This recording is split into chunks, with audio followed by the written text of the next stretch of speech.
할렐루야. 예, 옆에 있는 분 축복하도록 하겠습니다. 당신은 더없이 소중한 존재입니다. 라고 축복하시기 바라겠습니다. 예, 그렇습니다. 자료를 제가 하나씩 나눠드렸는데, 예, 만드느라고는 상당히 시간이 많이 걸렸고요. 신경 많이 썼습니다. 그런데 뭐 성경에 나와 있는 거라 그냥 그대로 제가 옮겼습니다만, 상당히 중요한 내용이긴 합니다. 여러분께서 그냥 막연하게 성경을 읽으면서 이렇게 이해하시는 개념이 아니라 꼭 이렇게 모양은 돼 있지 않습니다. 좀 이렇게 찌그러져 있고 울퉁불퉁 들락날락합니다. 이게 예루살렘 성곽이요. 성벽이 이게 다시 세워지고 난 다음에 빈틈없이 채워지고 난 다음에 그 요소들을 성경에 나와 있는 거를 그대로 근거로 기록을 해 놓은 거예요. 그러니까 이제 저한테 따질 필요는 없어요. 그러니까 성경을 기록한 사람들한테 따지세요. 그냥 성경에 기록된 걸 그대로 갖다 옮긴 거니까. 이걸 기록할 때는 여러분 우리가 느헤미야서와 에스라서를 이미 우리가 연구를 했기 때문에 요건 느헤미야 3장과 바로 오늘 느헤미야 12장을 연결을 해서 정리를 한 거예요. 왜냐하면 느헤미야 3장은 뭐가 나와 있죠? 성벽 재건할 때에 누가 어디 이렇게 해가지고선 왜 포인트 이렇게 잡는 내용들 나와 있잖아요. 성벽 재건하는 얘기 나와 있잖아요. 그리고 이제 오늘은 봉헌이기 때문에 말하자면 그게 그때 그렇게 원안대로 됐느냐 이거 확인하는 거거든요. 오늘은. 그래서 이게 여러분이 그림을 보시면서 이해를 하시고 나눠드린 거지 이것 때문에 또 부담감 가지시라고 드린 건 아니니까 그냥 이해하시는데 자료 쓰시고 이건 그냥 버려두고 가셔도 괜찮아요. 그러나 다 아신다면은 뭐 상관이 없지만 잘 모르신다 싶을 때 이렇게 한 번씩 들춰보시면 아 이런 거로구나라고 이해하실 수 있는데 큰 도움이 될 거라고 믿습니다. 이렇게 정리하시면 돼요. 그래서 일단 이게 뭔 자료인가 궁금해하실 것 같아서 일단은 설명을 드렸고요. 자 그러면 이제 정리 또 합니다. 이제 느헤미야가 이제 끝나갑니다. 13장이면 뭐 다 정리가 되고 끝나기 때문에 바로 이제 오늘 12장에서는 그러면 그렇게 성벽을 중수, 재건했던 그 계획대로 기록된 대로 다 제대로 된 거냐? 요거 오늘 확인하는 거예요.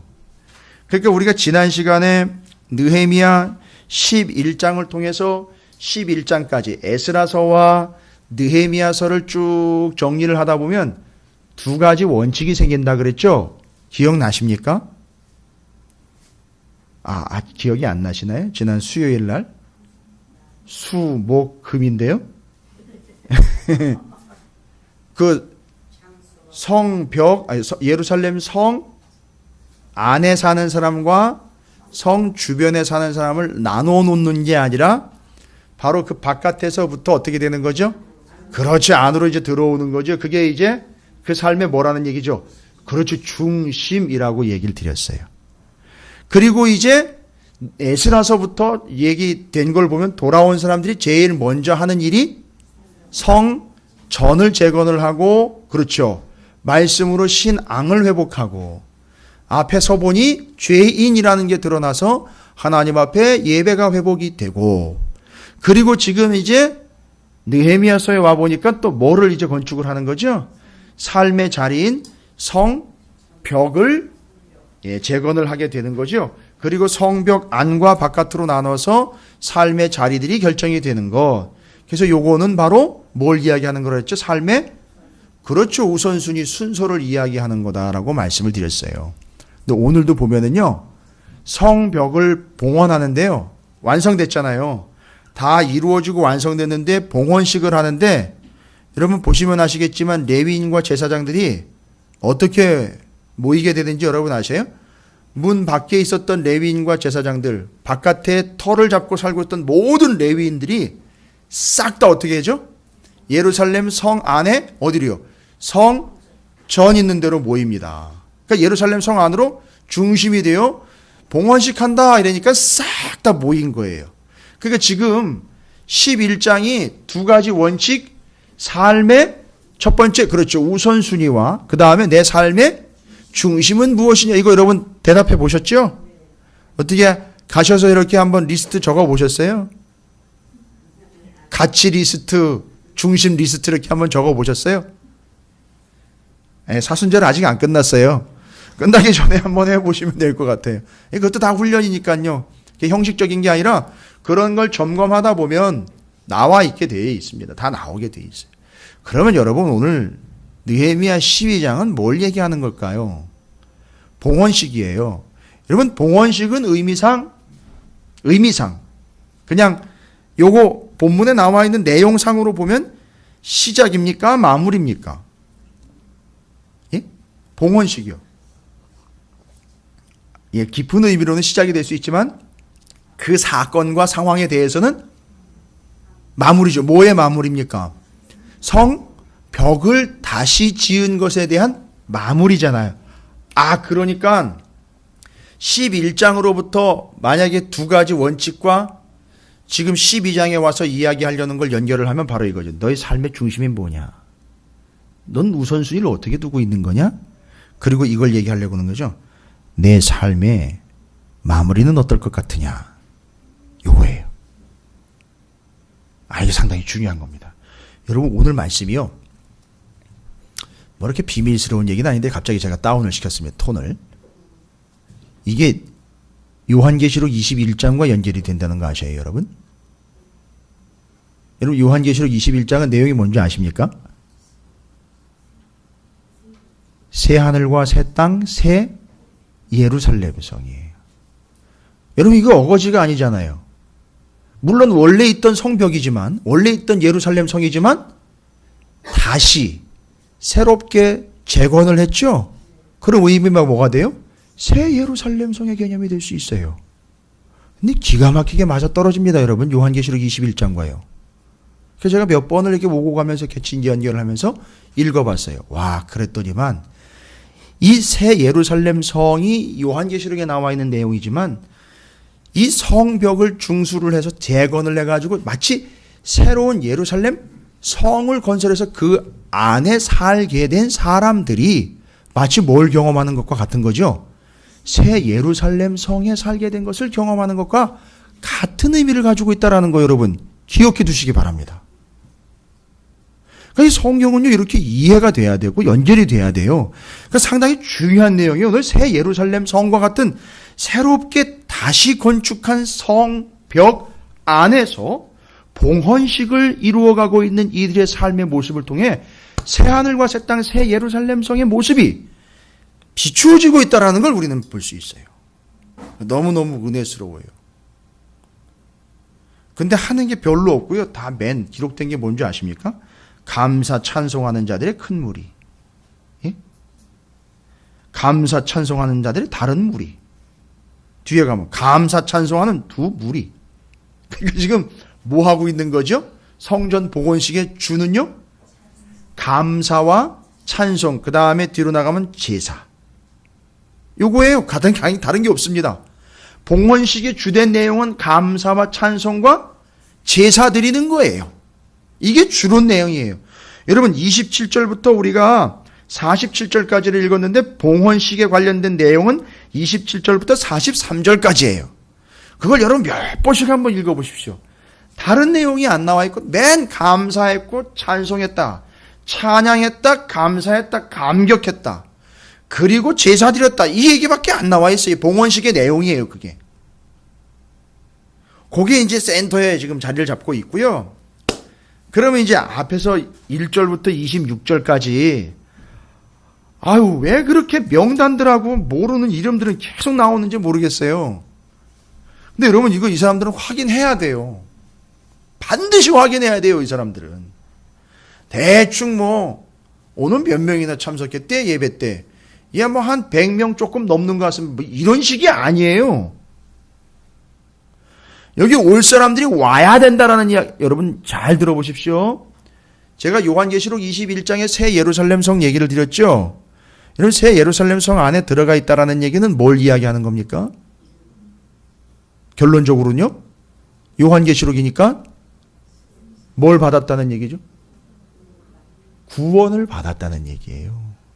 그러니까 지금 여기 명단에서 빠지면 안 되는 거예요. 이 봉헌식에 참석할 사람들 명단인데 근데 주로 지금 명단에 기록된 사람들은 평민들이 기록된 게 아니고 대제사장하고 제사장, 레위인들이 기록되어 있어요. 아주 빠짐없이 기록이 되어 있습니다. 거기다가요, 대제사장이 누구일 때 제사장은 누구이고 그 가문들의 우두머리는 누구이라는 게 짝짝짝짝 연결이 되면서 마치 이렇게 먹이 그물처럼 쫙쫙 내려오면서 정리가 잘 돼 있어요. 심지어는요, 여러분 보세요. 본문을 좀 깊이 있게 볼 필요도 없고 이걸 그 자체로 여러분이 이해하시도록 도와드리는 의미에서 여러분 오늘 12장 10절과 11절을 보십시오. 12장 10절과 11절.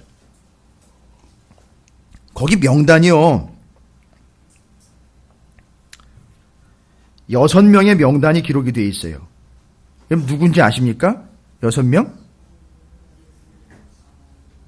예수와 요야김, 엘리야십, 요야다, 요나단, 얏두아.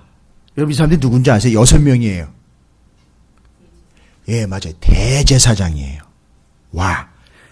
지금 대제사장 6명을 정확하게 한 사람도 빠짐없이 이름 하나 틀림없이 정확하게 기록을 하고 있죠. 그러면 여러분에게 이해를 돕기 위해서 그럼 제가 설명을 드릴게요. 여러분 예수아는 누구예요? 예수아와 수룹바벨, 이게 바로 그 예수아 대제사장이에요. 그러니까 이 사람은 수룹바벨 때의 대제사장이에요. 그러니까 어느 지도자 때의 어느 대제사장인가? 여러분 연결 가능하죠? 그 다음에요, 엘리야십이라는 사람 있죠? 엘리야십 발견하셨습니까? 10절 중간에 이 사람은 어느 지도자 때의 대제사장이냐면 느헤미야 때의 대제사장이에요. 정리되셨습니까? 예. 그 다음에는요, 뒤로 가보면은요, 예, 요나단이라는 사람은요, 에스라 당시의 대제사장입니다. 그 다음에 얏두아라는 맨 끝에 기록된 사람 있죠? 이 사람은 헬라의 알렉산더 대왕이 등장할 때의 그 당시의 대제사장이에요. 그러니까 지금 여러분에게 지금 말씀을 드리고 있는 이유가 뭐냐면 누구일 때 누구일 때 누구라는 이 개념이 정확하게 연결. 그러니까 물론 느헤미야와 에스라는 사역 기간이 중복이 됩니다. 그래서 앞서거니 뒤서거니 할 수 있어요. 그런데 정확하게 에스라와 느헤미야가 같이 사역했던 중복되는 사역 기간이 있기 때문에 지금 에스라와 느헤미야서를 예전에는 한 권으로 받고 이스라엘 사람들은 그 시대를 같은 시대라고 중복되는 시기를 겪은 사람들이 분명히 있었어요. 그러니까 그건 오해를 하시면 안 되니까 그렇게 해서 에스라와 느헤미야가 같은 시대를 공유했던 곧 중첩되는 시간도 있었습니다. 그런데 뭘 얘기하려고 하냐면 어느 지도자 때 누구 대제사장, 그 대제사장일 땐 제사장들은 누구였고 레위인들은 누구였고 이거를 정확하게 명단이 다 나와 있어요, 여러분. 여러분 이거 가지고 고민 안 해보셨나요?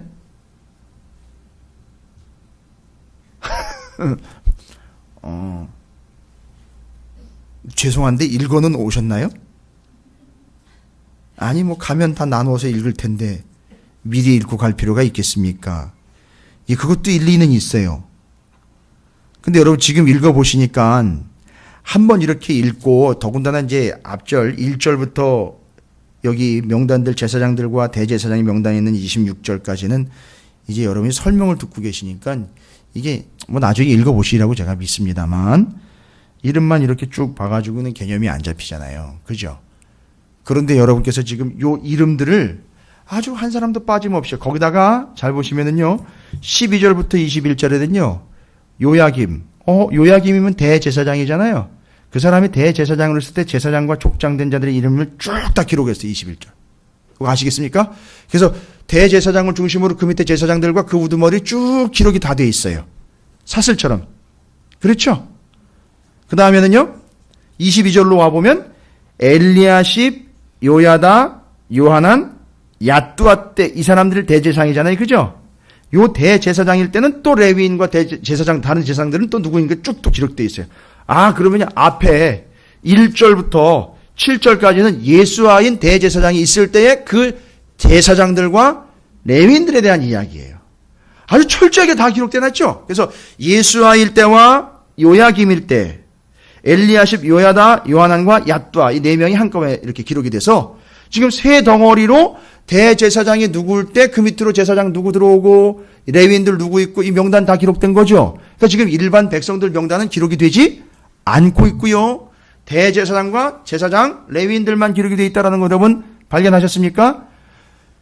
요 사람들이 바로 요 기록된 사람들이 1절부터 26절까지 기록된 사람들이 27절로 가면 예루살렘 성벽을 봉헌하게 되니 각 처에서 레위 사람들을 찾아서 어떻게 한 거죠?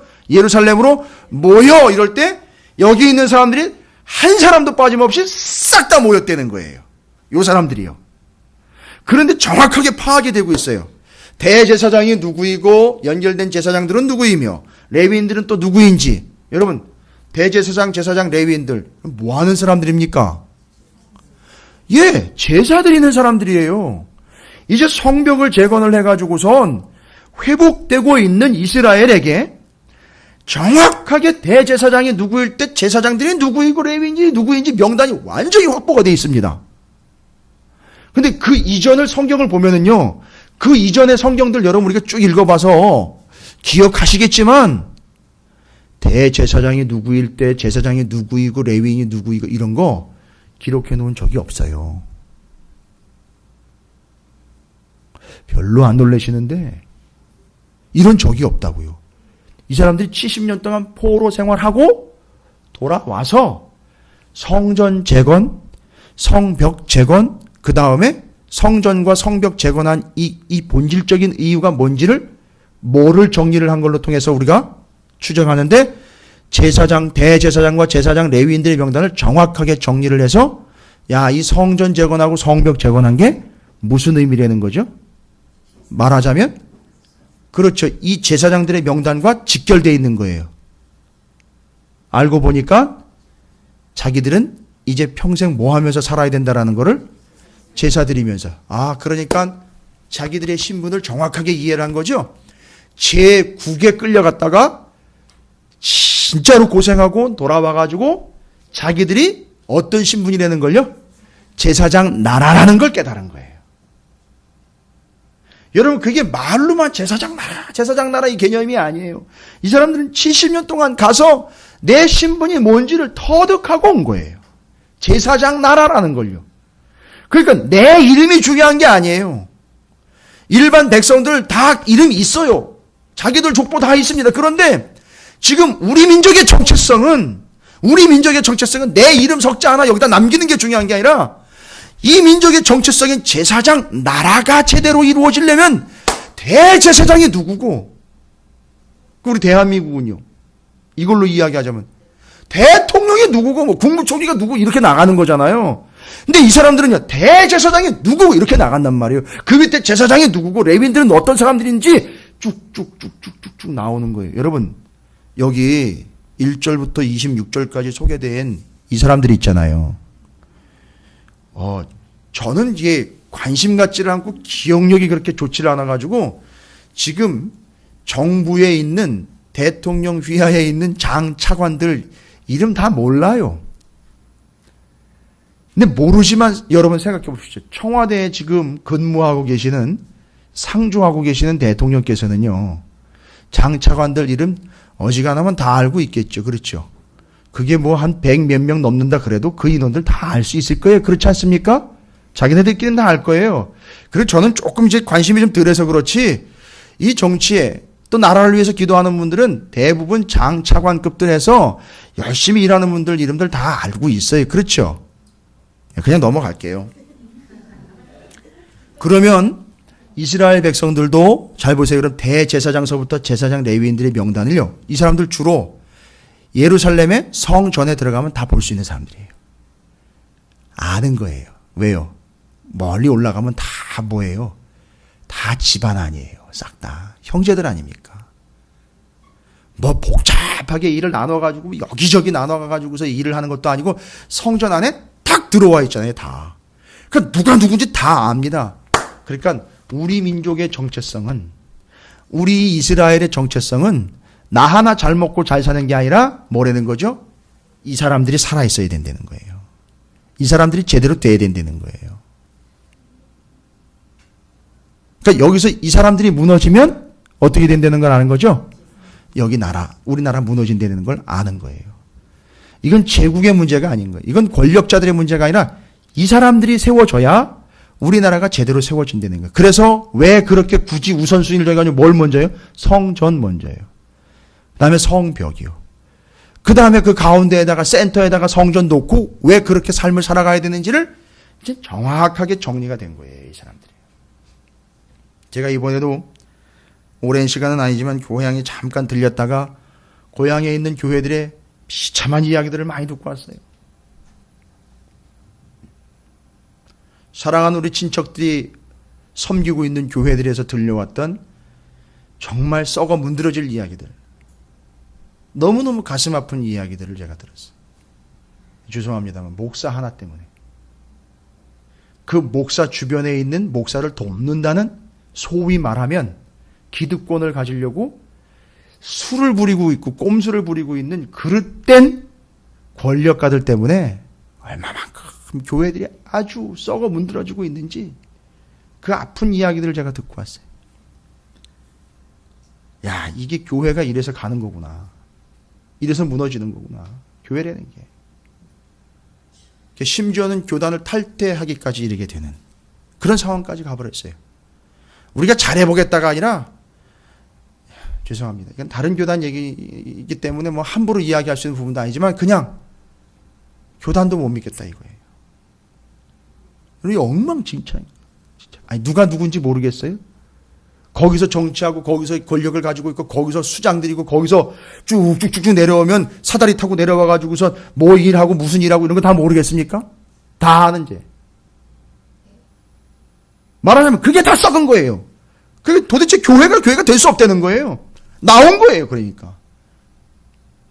마음은 정말 아픈데 이해가 돼요. 이거 교회 아니라는 거예요. 맞아요. 제가 들어봐도 교회 아니더라고요. 지금 그런 현실이 돼버렸어요. 아니, 그런 이야기를 계속 듣다가 느헤미야 12장 말씀을 딱 붙잡았는데 야 정말 이건 수준 차이가 나도 너무 차이가 나는 거구나 이거는. 야 이스라엘 사람들 70년 공세월 보낸 게 아니로구나. 그 고통 속에서 진짜 내가 누구이고 우리나라는 어떤 나라인지를 정확하게 깨닫고 왔구나. 그래서 여러분 이스라엘 사람들은요 아주 전전긍긍하면서 안절부절이 아니에요. 의심하는 게 아니라 여기 성전 중심의 이 대제사장과 제사장들과 레위인들이 온전하게 서지 못하면 우리는 끝입니다 라는 걸 정확하게 깨달았기 때문에 그들을 세우는 일에 아주 혈안이 되어 있어요. 바른 목회자가 서야 됩니다 라는 거에 대해서 깨어서 아주 정신 차리고 기도하더라고요. 이 사람들이 바로 그런 사람들이었어요. 그건 그 사람이 알아서 하냐. 아니요, 그게 아니에요. 온 예루살렘의 이스라엘 백성들이요 누가 대제사장이고 누가 제사장이며 누가 레위인으로서 무슨 일을 감당하고 있는지 어떻게 감당하고 있는지를 감시하는 게 아니라 그들을 적극적으로 도우면서 그들을 떠나지 않으면서 그들이 성 둘레를 쫙 에워싸고 늘 그 성을 위해서 중보하면서 기도하고 있더라는 거예요. 이스라엘의 10분의 1이 예루살렘 안에 들어와 살고 있었잖아요. 제비 뽑아서. 그 10분의 1인 거예요. 10분의 1. 전체를 대표하는 10분의 1이 거기 들어가 있기 때문에 전체 10분의 9가 거기를 향해서 집중적으로 기도하면서 늘 관심을 갖고 애쓰면서 힘쓰고 그 예루살렘 성의 성전을 중심으로 살아가고 그것을 우선순위로 살아가며 제대로 된 마무리, 깔끔한 마무리를 위해서 나중을 위해서. 그래서 제가 왜 끝이라는 이야기를 드리냐면 봉헌이 이게 요한계시록과 연결이 되기 때문에 그걸 마무리가 잘 돼야 된다는 걸 제가 이야기 드리는 거예요. 이게 예루살렘 이야기가 21장에 요한계시록 21장에 새 예루살렘 성과 직결이 되어 있단 말이에요. 그 모습을 그대로 여기다 투영시켜 놨어요. 그러니까 우리가 어떻게 신앙생활을 해야 되는지를 오늘 본문을 통해서 이제 정리를 해야 된다는 얘기입니다. 자, 그러면 1절부터 26절까지요. 복잡한 이름들이 나왔지만 제가 지금 설명드렸죠. 정확하게 대제사장 6명 명단 탁 나왔어요. 그리고 6명 밑에 휘하에 딱 들어가 있는 자기 가문이에요, 다. 그 가문의 종족의 우두머리들 쭉 나와가지고 이름 명단 딱 나왔어요. 여러분, 이건 정확한 계산이기도 하지만 정확한 책임 소재예요.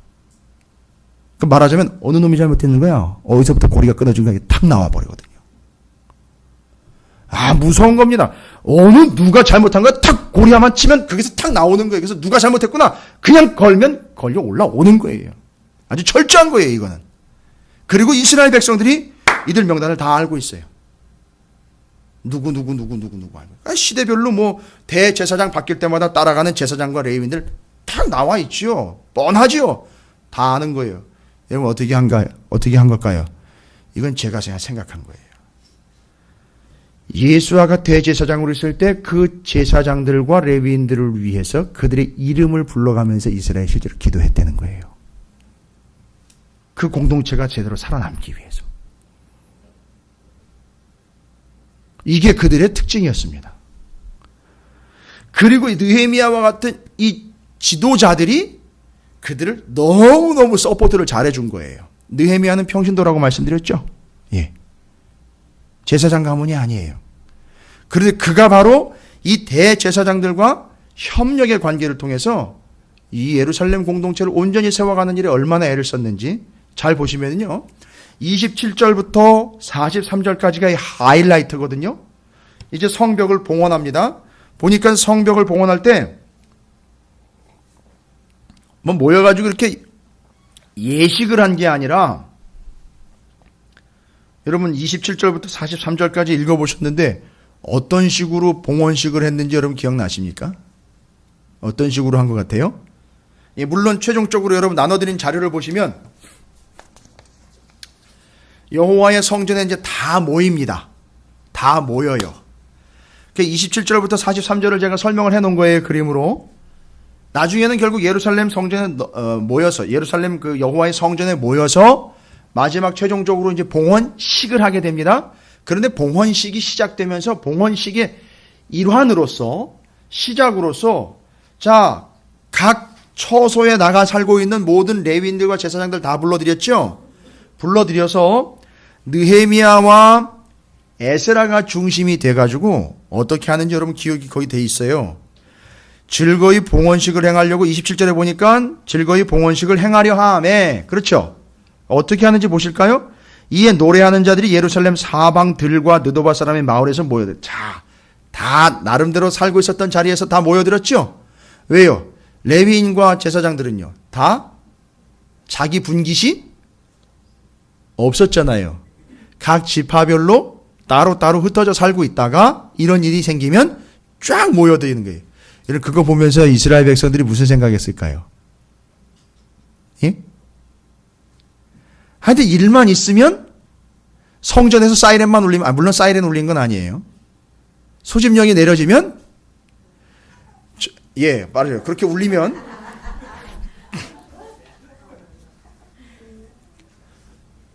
까똑하고 울리면, 뭐야, 이러고, 각 지파별로 뿔뿔이 흩어져 있던 제사장과 레위인들이 어떻게 되죠? 쫙 거기서 그 삶의 자리에서 쫙 모여든단 말이죠. 그러면 이거를 누가 봅니까? 백성들이 보죠. 그러면 그걸 보고 이스라엘 백성들은 또한 반드시 모여야 될 절기가 있잖아요. 그럴 때에는 자신들도 역시 빠짐없이 쫙 성전을 중심으로 모인다는 거예요. 여러분 이거 성경학적으로, 성경 고고학, 성경 역사학적으로 이걸 보고 이방인들이 무서워서 못 쳐들어왔대요. 여러분 정치적인 게 아니에요. 사무엘 시대를 우리가 지금 주일날마다 연구를 하고 있는데 사무엘이 잘한 게 뭐냐면 지파 연합을 이뤄냈어요. 그래가지고 제사가 회복이 되니까 여러분 생각해 보세요. 제사가 쫙 회복이 되니까 제사가 회복되면 어떤 현상이 일어난다고요? 요거처럼요. 제사 이러면 어떻게 돼요? 다 모여요. 아니 모였는데 어느 정신 나간 놈이 그걸 치려고 덤비겠어요. 그죠? 그러니까 이방에 있는 적들은 이스라엘 사람들이 예배를 너무 열심히 드려서 절기 때마다 모이는 것만 보면 저놈들은 치면 안 되겠어. 아주 지들끼리 똘똘 뭉쳐 있어. 이거예요, 여러분. 그래서 못 친 거예요. 40년 동안 사무엘이 마지막 사사이면서 첫 번째 예언자로 활동을 했던 40년 동안 적들이 한 번도 안 쳐들어왔다고요. 그래서 사무엘을 뭘로 삼을 법도 했다는 얘기죠? 그렇죠. 그런데 사무엘도 왕은 하지 않았어요. 여러분 이게 바로 요 당시입니다. 그러니까 지금 이렇게 해서 쫙 모여들고 있다는 이야기는 아시잖아요. 성벽 건축하고 이럴 때 바깥에 있던 누구들이 사마리아인들, 이방인들이 뭐 했죠? 산발락과 도비아 같은 인간들이 계속 공격했죠? 어떻게 하려고요? 이거 어떻게 해서든지 막으려고. 이거 못하게 하려고. 왜요? 이건 단순히 그 사람들 잘 되는 걸 배가 아파하는 게 아니라 이렇게 해서 회복이 딱 되면 이놈들 어떻게 한다는 거죠? 지파가 12개가 똘똘 뭉친다는 거. 그럼 아주 난공불락된다는 거예요. 맞는 얘기예요. 그걸 그대로 왕한테 고자질을 했잖아요. 근데 그게 맞는 얘기예요. 이건 누구도 못 건드립니다. 그러니까 잘 보세요. 이스라엘은 우리 민족이 어떤 민족이다? 제사장 나라다. 그리고 우리의 살 길은 제사 드리는 게 우리가 살 길이다. 그걸 노리고 한 게 아니라 제사와 예배가 회복되니까, 잘 보세요. 노리고 한 게 아닌데 제사와 예배가 회복되니까 일어나는 현상이 뭐예요? 적들이 두려워 쳐들어오지를 못하더라는 거예요. 여러분 어거지 아닙니다. 여러분에게 말씀과 예배와 기도가 회복이 되잖아요. 그게 똘똘 뭉쳐져가지고 여러분 쓰러뜨리지 못하게 만든다는 거예요. 그게 여러분 스스로를 지키는 비법이 된다는 겁니다. 맞아요. 예배에 목숨 거는 사람들 어느 누구도 건드리지 못해요. 말씀과 기도에 거하는 사람들 절대 누가 쓰러뜨리지 못합니다. 자, 이제 이걸 알아야 요 앞에서 1절부터 26절까지 요 내용을 알아야 이게 우리의 정체성이고 이 사람들에 의해서 예배가 끊이지 않아야 되고 연합이 돼야 되고 하나가 되는 게 우리가 살 길이라는 걸 알아야 뭐가 이해가 되느냐 하면 44절부터 47절이 이해가 돼요. 그럼 44절부터 47절에 기록된 내용은 뭘까요?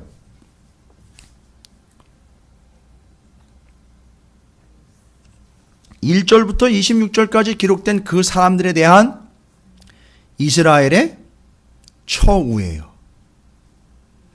대하는 자세입니다. 한번 볼까요?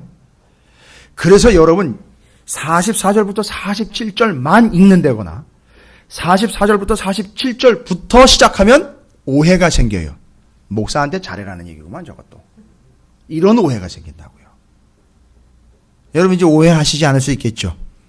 잘 보시면 이제 그날에 사람을 세워 곳간을 맡기고, 이거 누가 어느 곳간입니까? 여러분 이거 이미 우리가 다 살펴봤어요. 역대상하에 또 다윗이 곳간, 솔로몬이 곳간 이 얘기가 나왔죠. 그건 무슨 곳간이죠? 성전 곳간이에요. 그러니까 뭐예요? 성전에서 제사 드릴 때 쓰는 물건들과 제물들 갖다 놓는 데죠? 맞아요. 그 곳간이, 그러니까 그 곳간이 뭐가 된 거예요? 회복이 된 거예요, 여러분. 그러니까 뭐가 끊이지 않는다는 얘기죠. 이제 제사 예배가 끊이지 않는다는 거예요. 와, 이게 어마어마한 회복입니다. 여러분 이게 기회가 되고 이게 이해가 되고 이게 여러분 믿겨져야 13장이 여러분에게 어마어마한 축복으로 가는 거예요. 여기까지가 이해가 돼야 13장이 이제 팍팍 들어오는 거예요. 이거 없이 그냥 뒤로만 팍 바로 가가지고 이렇게 우리도 복받, 아니에요. 절대 그거 아니에요. 앞에 70년이 있어야 되는 거예요. 그 앞에 500년이 있어야 되는 거예요. 이런 개념들이 정리가 돼야 되는 거잖아요. 이렇게 합니다. 그날에 사람들을 세워 곳간을 맡기고, 성전 곳간을 맡긴 거예요. 그러니까 이게 제사장들이에요. 레위인들입니다. 제사장들과 레위 사람들에게 돌릴 것, 곧 율법에 정한 대로 거제물과 처음 익은 것과 11조를 모든 성읍밭에서, 잘 보십시오. 이거 그냥 넘어가요. 사람들이 그냥 넘어가 버렸어요. 모든 성읍밭에서. 원래 유대인들은요, 예전으로 치면은요, 애굽 시대로 치면은요, 원래 뭐 하는 민족이었죠? 요셉이 그래가지고 니들 뭐 하는 놈들이야? 라고 바로가 물어보면 뭐라고 대답하라 그랬어요? 그렇죠. 목축하는 자들이. 왜요? 애굽 사람들은 목축하는 것을 가증스럽게 여긴다라고 그랬어요. 그러다 보니까 고센 땅에 구별된 자들로 살아갈 수 있었어요. 그리고 출애굽이 용이했습니다. 그렇게 해서 원래 유목이 있죠. 그리고 광야로 나왔습니다. 나와가지고는요, 유목은 뭐고, 농사는 뭡니까? 아무것도 안 되죠. 그냥 어떻게 해서 살았어요? 하늘에서 내리는 만나 가지고 살았습니다. 그럴 때 하나님이 그들을 어떻게 하신 적도 있다?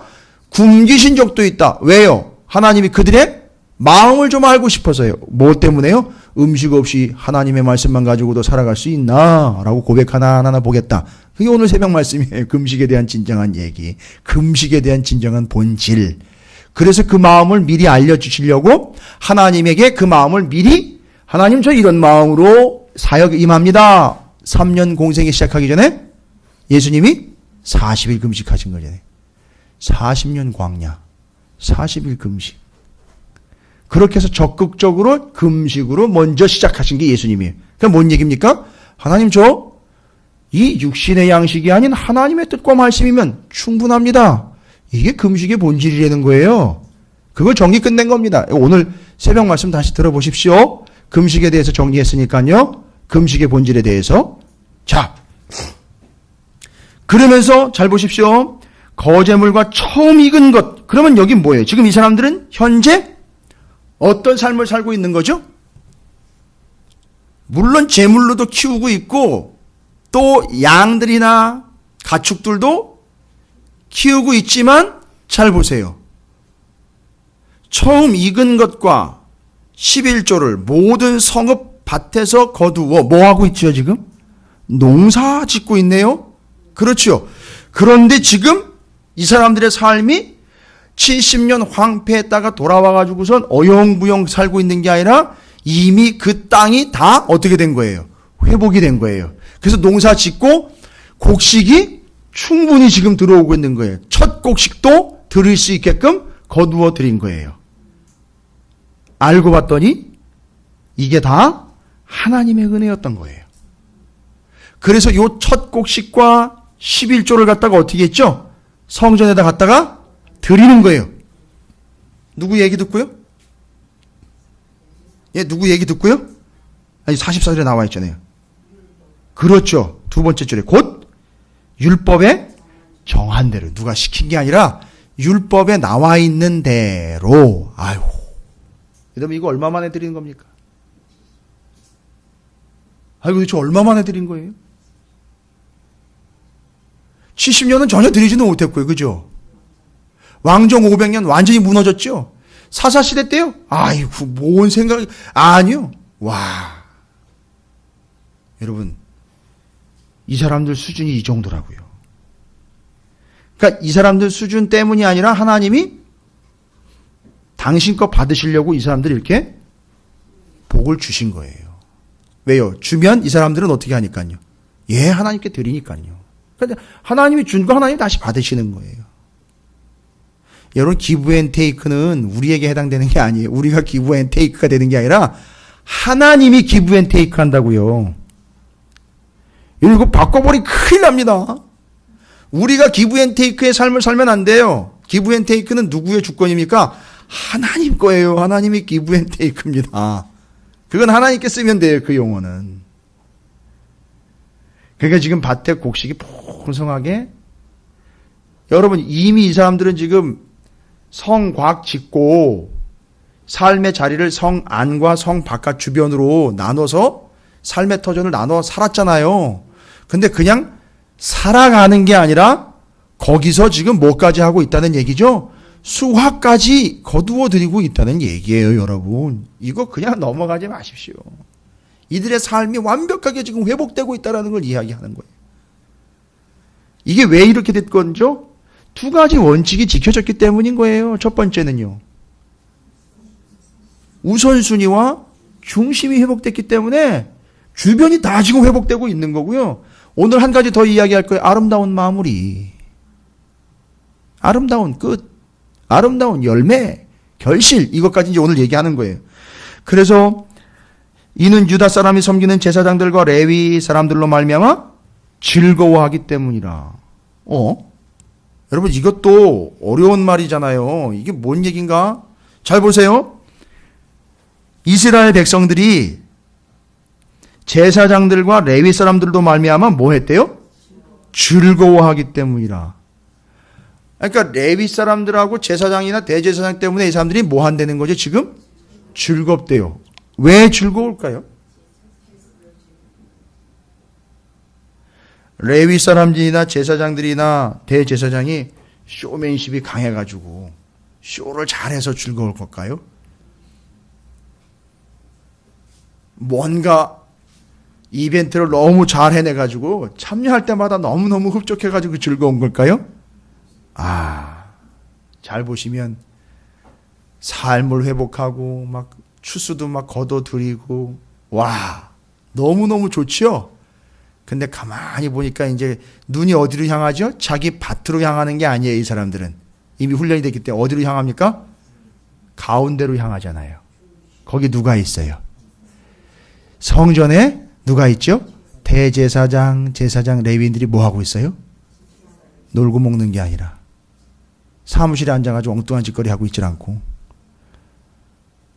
내가 어떻게 해야 돈을 버나 이따위 생각하고 있는 게 아니고 내가 어떤 부위를 먹어야 맛있는 걸 먹을 수 있는가 뭐 이따위 생각하는 게 아니고 내가 어디로 진출해야 여기보다 조금 더 높은 자리로 올라갈 수 있는가 뭐 이따위 생각하고 있는 게 아니고 내가 몇 명의 득을 쳐먹을까 이따위 생각하고 있는 게 아니고 어떻게 하나님을 예배할까?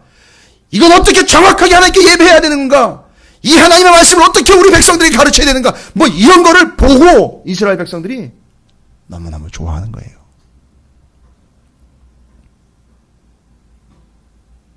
그 뭐예요? 믿고 맡긴 거예요. 와, 그런데 그 제사장들의 수준이요. 그 대제사장과 제사장과 레위인들이 너무너무 헌신적으로 그 제사와 그 예배와 그 모든 하나님의 말씀을 위해서 너무너무 적극적으로 헌신하고 있는 거예요. 그러니까 그게 너무너무 좋은 거예요. 할렐루야.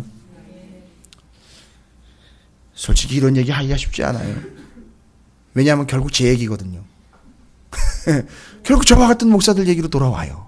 그렇죠? 예. 어떻게 여러분 저를 생각하시면 한숨부터 나옵니까? 아니면 웃음부터 나옵니까? 대답 잘하셔야 돼요. 웃음도 그냥 웃음이 있고요. 비웃음이 있어요.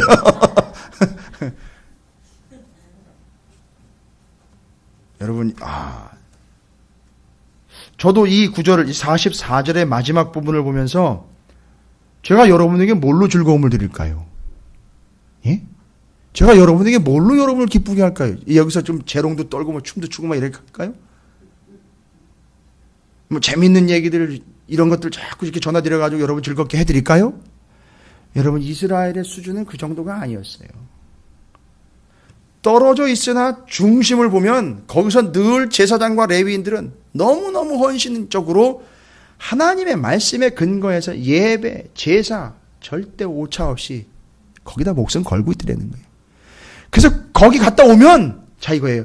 거기에 갔다 오면 이스라엘 백성들이 하나님의 말씀을 더 깊이 알고 너 그따위로 살면 안 돼라는 걸 책망도 받지만 너무너무 가슴 뿌듯하게 배우고 오고 깨닫고 오고 터득하고 오고 예배를 드리고 오고 기도하고 오는 거예요. 그러니까 너무너무 좋은 거예요. 그러니까 어디는 살아있어야 된다. 그 성전은 살아있어야 된다 이거예요. 그러니까 이 이스라엘 백성들이 그 사람들을 대접하려고 하는 게 아니라 그 성전 그 센터가 중심이 살아있어야 되니까 말씀 그대로 첫것 드리고 11조 드리고 하면서 레위인과 제사장들을 그렇게 섬기려고 했던 얘기가 이제 이야기가 되는 거예요. 여러분 그래서 앞에 있는 명단과 44절부터 47절까지가 이렇게 연결이 돼요. 그럼 끝까지 읽어볼게요. 45절이에요. 그 사람들이요. 그 이스라엘 백성들이 그들을 보면 너무너무 기쁘고 좋아가지고 그들은 하나님을 뭐예요? 섬기는 일과. 그러니까 이 사람들이 레위인들과 제사장들이 맨 했던 게 뭐예요? 자, 여러분 이거 보면서 제가 아주 펄뜩 연결된 게 있잖아요. 요즘 우리가 사무엘상 하잖아요. 하나님을 섬기는 일들을 그렇게 열심히 하고 있구나라고 보여지는데 사무엘상에 누구요? 엘리의 두 아들 홈니와 비느하스. 완전히 그냥 대조되죠? 예. 이거예요. 비교가 된다니까요? 이 사람들이 모를까요? 사무엘상에 나와 있는 엘리의 두 아들 홈니와 비느하스 모를까요? 안단 말이에요. 이제 이번 주에도 우리가 나누고 그렇게 보시면 아시잖아요. 언약궤 뺏겼잖아요. 전쟁에서 패배했잖아요. 두 아들 죽었잖아요. 엘리는 목이 부러져 죽잖아요. 이거 다 아는 거예요, 이 사람들이. 그러니까 여러분, 제가 제 잘난 척하면서 드리는 말씀이 여러분 제가 똑바로 서야 돼요, 어쨌든. 또 누가 그러면 그거 당연한 건데 뭘 그럴 걸 또 성도들 앞에서 이렇게 얘기를 하나. 당연한 건데 안 되니까 문제죠. 제가 얘기를 전해드렸잖아요. 너무 많은 교회들이 이것 때문에 너무너무 아프고 골머리를 썩고 있어요. 너무너무 가슴 아픈 이야기들이에요. 아니 큰 교회들이 교단에서 탈퇴를 해야 될 정도로 그렇게 썩어버렸으니 이게 어떻게 되는 겁니까 도대체. 나올 수밖에 없다니까요. 근데 그런 이야기와는 너무너무 차원이 다른 이야기가 지금 여기 이 느헤미야 12장에 기록이 된 거예요. 하나님을 섬기는 일과 결례는 뭐예요? 하나님께 제사 드리는 거예요. 예의를 갖추어서 행하는 그런 것들을 힘썼다고 그랬어요. 저 힘쓸게요, 저도. 여러분 그런 거 봐주세요. 그런 거 봐주세요. 다른 거 좀 보지 마시고.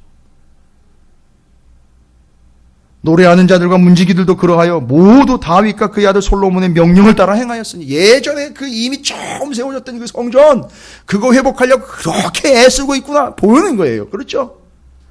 어떻게 하면 자기 것 챙길까 뭐 그런 개념이 아니라 어떻게 하면 이 성전을 원래 그 모습 그대로 회복시켜서 제대로 된 예배, 제대로 된 말씀들을 전하며 회복시킬까 지켜갈까를 제사장들이 너무너무 애쓰고 있다는 걸 백성들이 아는 거예요. 옛적 다윗과 아삽의 때에는 노래하는 자의 지도자가 있어 하나님께 찬송하는 노래와 감사하는 노래를 하였음이며 수르바벨 때와 느헤미야 때는 온 이스라엘이 노래하는 자들과 문지기들에게 날마다 뭐예요? 몫을 주되 그들이 성별한 것을 레위 사람들에게 주고 레위 사람들은 그것을 또 성별하여 아론 자손에게 주었느니라. 이게 성경적으로 지금 하고 있는데 이스라엘 백성들이 알아서 걱정하지 말고 거기만 책임지세요. 그렇게 찬양하시고 그렇게 성전 문 지키시고 그렇게 예배 드리고 그렇게 말씀 잘 가르쳐 주세요. 하여튼 우리가 되겠습니다. 이런 게 된 거예요. 그래서 앞에 있는 명단과 44절부터 47절이 연결이 되는 거예요. 자, 이제 기대하세요. 이 공동체이기 때문에 13장의 이야기가 결실로 이루어져요. 다음 주 수요일 날 13장은 다음 주 수요일 날 느헤미야 정리하는 시간이지만 여러분 주변에 있는 분들 모시고 오세요. 같이 말씀 나누세요. 잠깐이라도 오셔서 그 말씀을 정리하고 13장으로 여러분께서 확인해 보시기 바랍니다. 그리고 이제 봉헌식 들어갑니다. 봉헌식이요. 잘 보시면 27절부터 43절까지 봉헌식이에요. 누가 동원이 된 줄 아시죠? 백성들이 그 예식을 행하는 게 아니라 누가 하는 거예요? 바로 이 사람들이요. 제사장과 레위인들이 하고 있어요. 그런데 어떻게 했느냐? 나눠드린 자료를 참조하십시오. 뭘 지금 봉헌하고 있는 거죠? 성벽이죠. 성벽 위에 다닐 수 있는 길이 생긴 거 아시죠? 예. 그냥 벽으로 담으로 세워놓은 게 아니라 성곽이에요. 성곽의 특징이 뭐죠? 성 꼭대기에 다닐 수 있는 길이 있어요. 망대도 있고요. 왜냐하면 다니면서 만리장성 기억나시죠? 그 위에서 그 만리를 달려갈 수 있는 그 길이 있는 것처럼 예루살렘 성벽에도 성곽 위에 길이 생긴 겁니다. 그 정도로 이제 완성을 해낸 거죠. 그런데 그 봉헌식의 시작이 어떻게 된 줄 아시냐? 질문을 제가 드리면 오늘 말씀에 이렇게 기록이 되어 있어요. 12장 31절부터 37절까지는 잘 보세요. 에스라가 중심이 돼가지고 여러분 자료에도 나와 있죠? 나눠드린 자료. 에스라 가로 열고 12장 31절부터 37절까지 돼 있죠? 그 다음에는요, 느헤미야는요, 12장 38절과 39절인데 이게 뭔 얘기냐 하면 두 부류로 나눴습니다. 제사장과 레위인들이 두 부류로 나눴어요. 근데 맨 앞에 누가 섰느냐 하면 한쪽에는 에스라가 섰고 한쪽에는 느헤미야가 섰어요. 그래가지고 이 성전 봉헌식을 위해서 이제 스타트 했는데 자, 어떻게 시작이 됐느냐 하면 느헤미야가 이끄는 한 부류는 어디로 갑니까? 서쪽. 여러분 그 기록된 그 자료의 밑에 느헤미야가 화살표 왼쪽 방향으로 되어 있죠? 왼쪽으로 해가지고 쭉 올라갑니다. 올라가서 감옥문까지 가서 여호와의 성전으로 들어와요. 이게 느헤미야 38장 39장이에요. 느헤미야 12장 38절 39절이에요. 그러나 그 앞에 있는 느헤미야 12장 31절부터 37절은 누가 이끌고 가고 있죠? 에스라. 동쪽이에요. 에스라. 오른쪽과 왼쪽이요. 오른쪽이 동쪽인 거 아시겠죠? 정확하게 표현되어 있죠? 자료에? 예. 그래서 에스라는 12장 31절부터 37절까지를 주도해가는 인물이에요. 그러니까 이 에스라를 따라서 어디로 가죠? 분문 지납니다. 샘문 지나지요. 다윗성 층계 지나지요. 저 수문 지나지요. 그래서 쭉 올라가가지고 역시 감옥문으로 들어가 성전으로 들어가는 거예요. 그래서 이렇게 성곽을 쫙 두 부류로 양쪽으로 돌고는 어디로 모이는 거죠? 성전으로 모여서 봉헌식과 제사를 드리는 거예요. 그런데 이 사람들이 그 성곽을 돌면서 한 게 뭐예요? 나와 있잖아요. 자, 31절에 감사 찬송하는 자의 큰 무리. 이게 에스라를 따라간 사람들. 그 다음에 38절에는요. 감사 찬송하는 다른 무리. 이게 느헤미야가 이끌고 간 그 무리들. 그러니까 성곽을 따라가면서 한 거는 뭐죠? 감사 찬송이에요. 뭐 한 거죠? 하나님께 영광 돌리고 예루살렘 성전, 여호와의 성전에 모여서 뭐 한 거죠? 제사 드리는 거예요. 이게 새로 회복된 예루살렘 성의 모습입니다. 그러면 요한계시록 21장을 갈게요. 요한계시록 21장. 요한계시록 21장 9절입니다.